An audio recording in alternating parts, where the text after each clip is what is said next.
পবিত্র কোরআনুল কারীমের ভিতরে জানায় দিলেন, ওয়াল্লাহ, সময়ের কসম, বান্দা সময়ের এত দাম, পৃথিবীর জমিনে এক সময়ের কাজ আরেক সময় হয় না।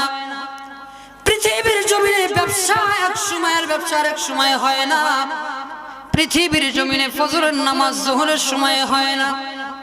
টাইম টু টাইম যেই টাইমটা দেওয়া হয় ওই টাইমে কাজটা ছাড়তে হয়, ওই টাইমে কাজটা করতে হয়।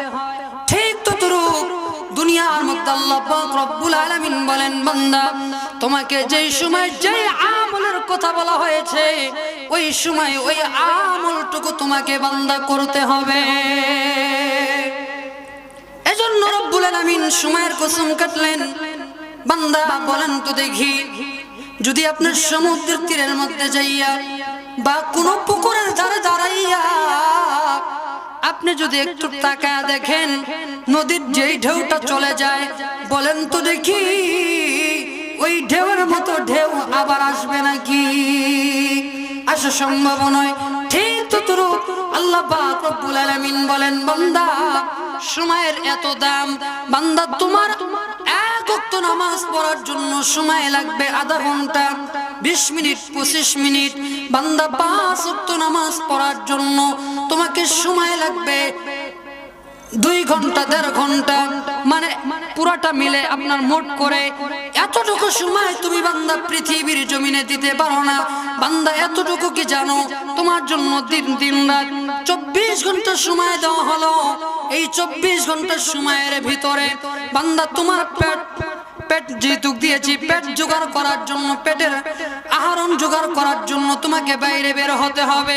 আমি আল্লাহর জন্য সময় দিতে হবে। আমি আপনাদের মাঝে একটু আগে আয়াতে কারিমা তেলাওয়াত করেছি। এই যে দেখেন এত সুন্দর জান্নাতের বাগান সাজিয়ে দিয়েছেন। এই জায়গায় বসলে 60 বছর নফল ইবাদত করলে যেই সওয়াব আল্লাহ পাক রব্বুল আলামিন সমপরিমাণ সওয়াব বান্দার আমল নামায় আল্লাহ লিখে দেয়। একটু জোরে বলেন, কয় বছরের নফল ইবাদতের সওয়াব আল্লাহ আমল নামায় লিখে দেয়?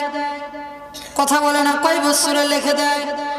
60 বছরের আমল নামা আল্লাহ পাক রব্বুল আলামিন লিখে দেন।